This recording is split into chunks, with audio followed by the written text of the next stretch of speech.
Olá pessoal, bom, eu fiz uma enquete no meu Facebook para saber qual assunto seria de maior relevância para as pessoas que estão inseridas aí no meu Facebook. Então dei três opções. A primeira seria sobre a taxa dos Correios, né? Como proceder, o que fazer por essa ilegalidade. A letra B seria o resultado do meu processo, aquele do vídeo liminar, né? O que aconteceu, já que o meu processo teve uma sentença que transitou em julgado e houve todo um procedimento para eu receber o dinheiro de volta.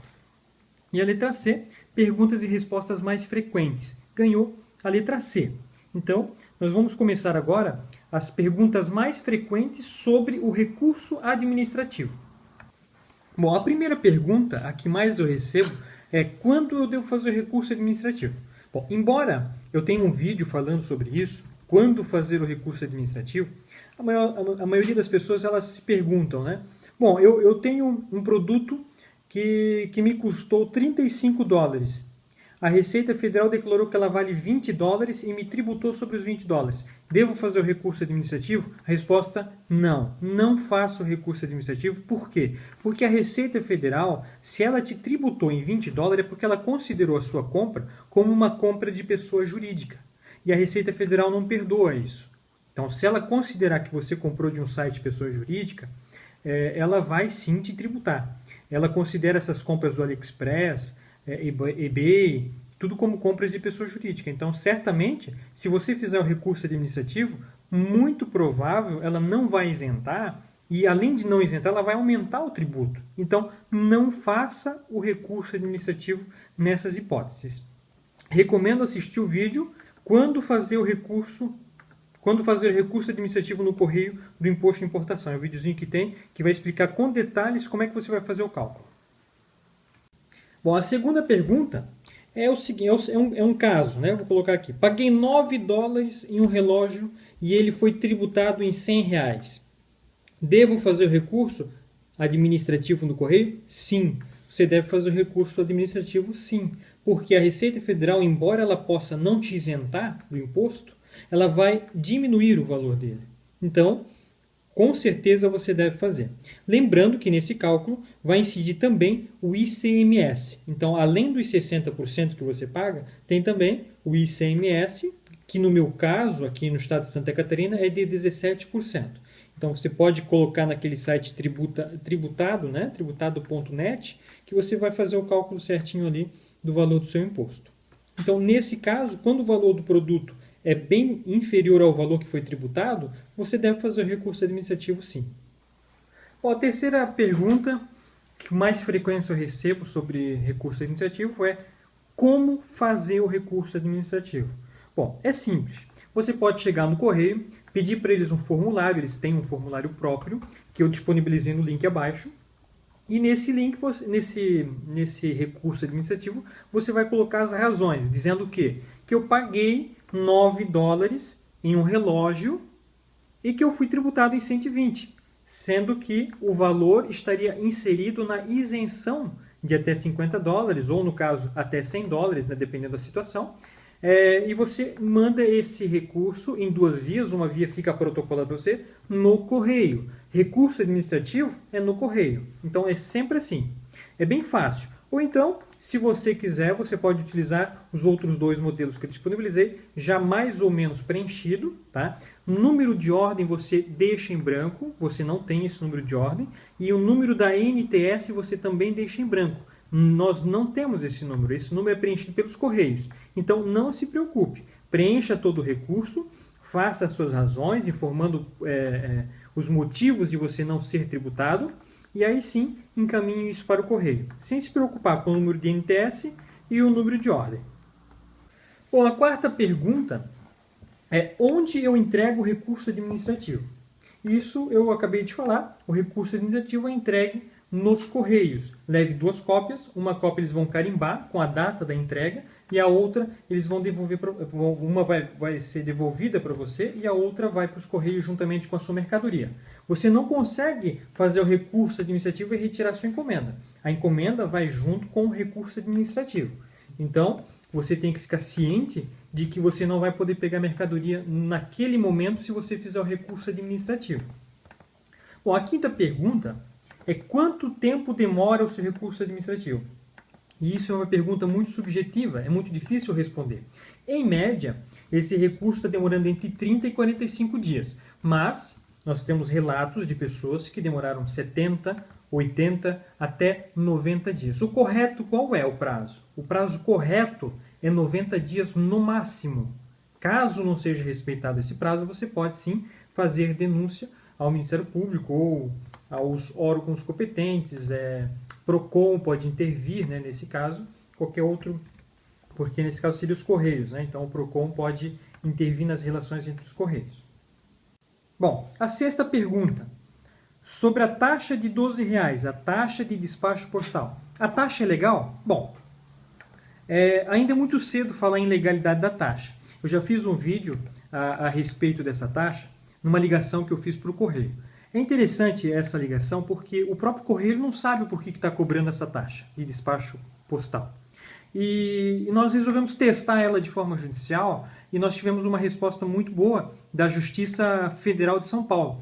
Veja bem o que a juíza lá de São Paulo disse. Relativamente à taxa de despacho postal, exigida a partir do mês de junho de 2014, entendo não ser de competência da Empresa Brasileira de Correios e Telégrafo a criação de taxas de serviço, conforme dispõe a Constituição Federal, artigos 145 a 149, Código Tributário Nacional, artigos 77 a 80 e Decreto-Lei 509 de 69, artigo 2º.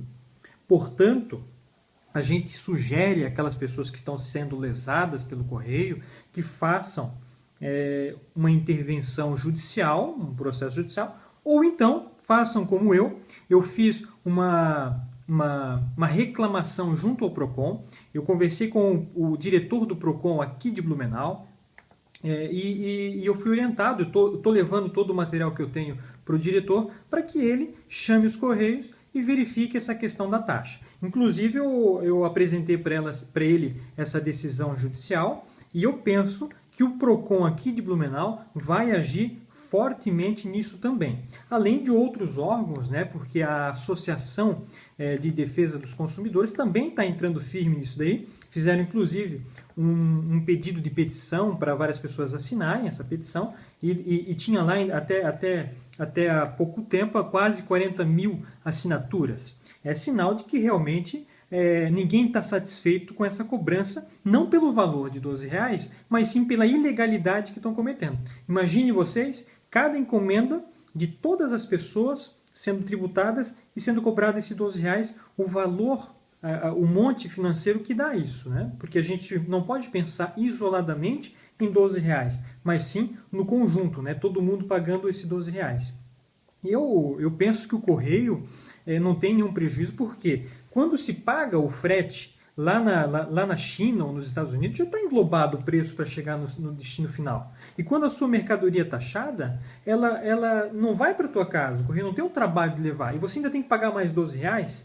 Tem encomendas que não são tributadas e que vão na sua casa, que são volumes até maiores. Então, assim, ela realmente não tem nenhum fundamento, não existe uma prestação de serviço para a cobrança dessa taxa. Além do que, segundo essa juíza federal de São Paulo, o Correio não possui competência para instituir taxa, porque, segundo ela, a competência de instituir taxas é do município, estado e União. Então, a princípio, essa taxa é ilegal e está sendo discutida, né? Ainda, claro, eu posso dizer que isso ainda é muito imaturo conversar a respeito dessa taxa, porque nós não temos nenhuma decisões finais a respeito disso, mas, a princípio, o que se vê aí é uma ilegalidade dos Correios. A sétima pergunta. A Receita vai me tributar se eu comprar de uma pessoa jurídica? Isso é legal? Bom, a compra de pessoa jurídica, ela está disciplinada na portaria da Receita Federal e na instrução normativa. Na instrução normativa e nessa portaria, claramente eles dizem que a isenção de até $50 é somente de pessoa física para pessoa física. Isso está muito claro na instrução normativa. Agora, se você pegar o Decreto-Lei 1804 de 80, você vai ver que a única exigência que tem lá é de que o destinatário seja uma pessoa física e não que o remetente seja uma pessoa jurídica. Então, eu recentemente tive uma decisão judicial já transitada em julgado, ou seja, não cabe mais recurso pela Receita Federal, de uma encomenda minha que eu fiz, aquela da liminar, comprada de uma pessoa jurídica, né? Então, segundo o juiz aqui de Blumenau, ele entendeu que como a legislação, a lei, o Decreto-Lei 1804, não diz que obrigatoriamente o remetente tem que ser uma pessoa jurídica, então ele considerou a portaria da Receita Federal ilegal. Por quê? Porque ele não obedeceu os limites estabelecidos na legislação. Ele inovou. Ou seja, a Receita Federal não pode inovar uma legislação. E isso foi realmente a base para que ele declarasse que qualquer compra minha de uma pessoa jurídica não fosse tributada, desde que respeitado o limite, é claro. Bom, a oitava pergunta a Receita Federal, mesmo com recurso administrativo, manteve o imposto. O que eu posso fazer? Então vamos lá. Vamos considerar que eu fiz uma compra de $20, fiz o recurso administrativo, provei para a Receita, isso aqui é de pessoa física, e mesmo assim a Receita Federal não me isentou. O que eu posso fazer? Ação judicial. Qual é a base dessa ação judicial? Principalmente o artigo 150, parágrafo 6º da Constituição Federal, artigo 2º, inciso 2, do Decreto-Lei 1804 de 80, artigo 97.4 e 106 do Código Tributário Nacional. Essas são as nossas principais bases para que a Receita Federal não possa taxar até $100. Bom, você vai ganhar a ação judicial? Isso nós só vamos saber dependendo do entendimento de cada juiz. Nós tivemos recentemente, nas últimas semanas, a gente teve 3 ações de até $100 que foram isentadas em sentença por juízes. Mas nós já tivemos casos de sentenças dando improcedência. Então, os tribunais superiores vão decidir sobre isso. Mas digo que a nossa linha do artigo 150, parágrafo 6º, dizendo que qualquer isenção somente pode ser feita por lei ordinária, ou seja, portaria não é lei ordinária. Então, a princípio, esse nosso entendimento é mantido, inclusive por juízes que se manifestaram sobre o artigo 150, dizendo que a lei é clara e não dá nenhuma margem para interpretar fora disso.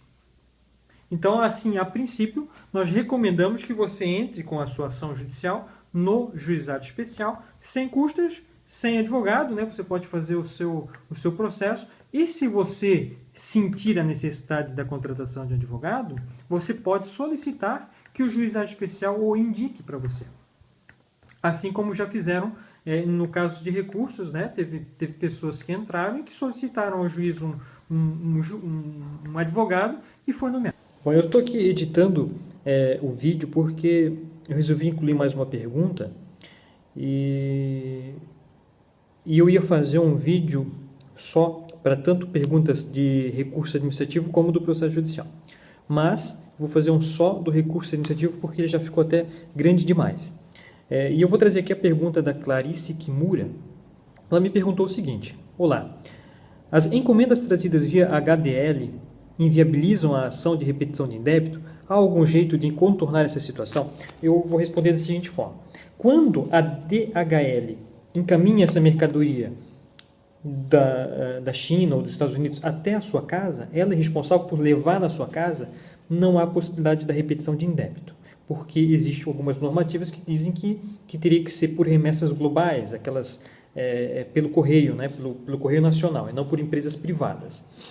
Então, isso inviabiliza. Mas, se a DHL entrega até a alfândega e depois, dali em diante, o correio que vai fazer o desembaraço vai levar até a sua casa, se o correio levar até a sua casa, mesmo que a encomenda seja via HDL, sim, você pode entrar com ação de repetição de indébito. Então vai depender. Quando eu me expresso aqui de que não há possibilidade nesses casos de DHL, eu quero que fique bem entendido que é em relação apenas a que a HDL está levando a mercadoria até a sua casa, até o destinatário final. Então, nessas hipóteses, não há possibilidade. Por isso, que você tem que ver certinho qual tipo de frete é mais recomendado para o seu tipo de encomenda. Bom, pessoal, era isso que eu queria conversar com vocês.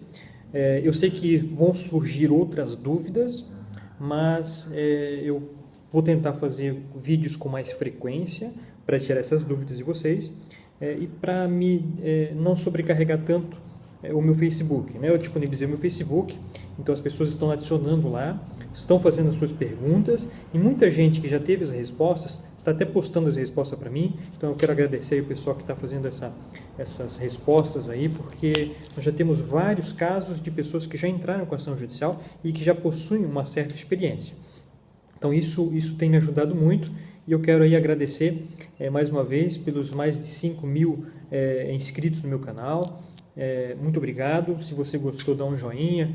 Aí vão lá no meu Facebook, podem adicionar e fazem as perguntas no próprio timeline que vai ter alguém que passou por essa situação e que vai responder essas dúvidas. Olha, pessoal, muito obrigado.